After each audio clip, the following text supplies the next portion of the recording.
La surenchère continue entre Américains et Nord-Coréens après les menaces violentes de Donald Trump hier. Pyongyang a présenté aujourd'hui son plan détaillé pour attaquer l'île américaine de Guam dans le Pacifique. Le point tout de suite avec Sophie Goldstein. États-Unis, Corée du Nord, la surenchère verbale atteint un sommet pour la plus grande joie des caricaturistes. De quoi sourire, sans oublier qu'il en va de la sécurité mondiale. Car pour la première fois, la Corée du Nord annonce qu'elle s'apprête à tirer 4 missiles balistiques de moyenne portée à la mi-août, cible l'île américaine de Guam. Les missiles Hwasong-12 survoleront les préfectures japonaises de Shimane, Hiroshima, Koichi. 3356 km en 1065 secondes avant de finir en mer à une quarantaine de kilomètres de Guam.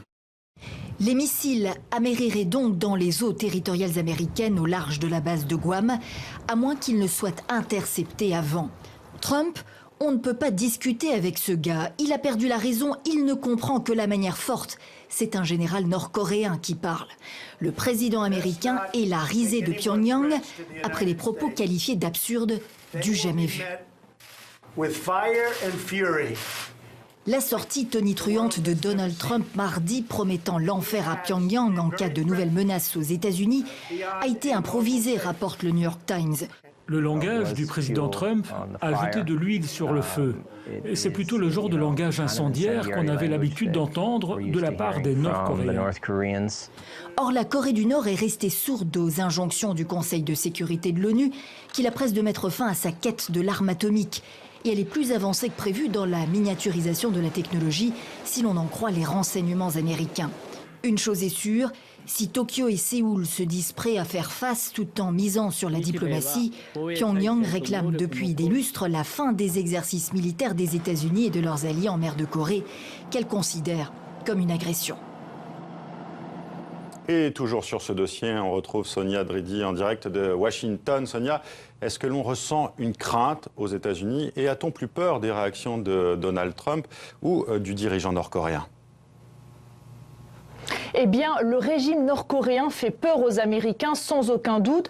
Selon un sondage publié hier par CNN, 62% des Américains considèrent la Corée du Nord comme une menace très sérieuse. Il n'était que 48% en mars dernier. Et selon ce même sondage, 77% des Américains pensent que la Corée du Nord pourrait lancer un missile sur le territoire américain. Alors, selon ce sondage, on apprend aussi que plus de la moitié des Américains interrogés se sont opposés, sont contre la sortie enflammée qu'a faite Donald Trump en promettant le feu et la fureur à Pyongyang. Alors certains pensent qu'il est bien de poser l'option militaire sur la table, car jusqu'à présent la diplomatie n'a pas marché, c'est un moyen de faire pression, mais beaucoup dénoncent cette surenchère du président qui finalement adopte la même rhétorique enflammée que le leader nord-coréen.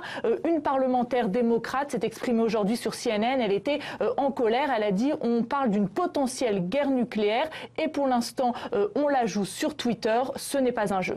Sonia, est-ce vrai que certains New-Yorkais songent à réaménager les abris anti-atomiques qui datent de la guerre froide avec cette crise ?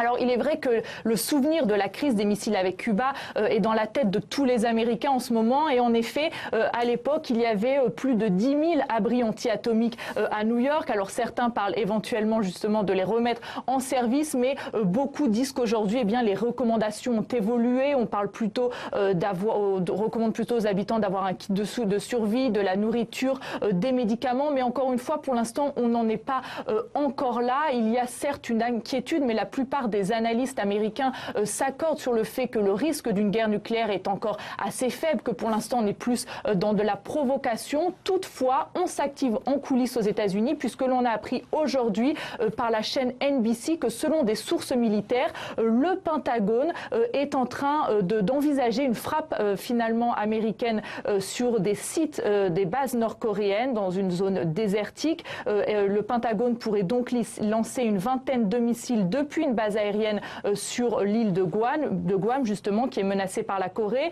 Ces frappes pourraient viser donc une vingtaine de sites de tir et de maintenance technique de missiles nord-coréens. Alors le président Trump devrait autoriser ces frappes avec un décret, mais vu sa rhétorique enflammée, il est probable qu'il donne le feu vert si jamais la Corée du Nord s'attaque à l'île de Guam et si les États-Unis décident donc de donner une réponse. Merci Sonia Dridi en direct de Washington.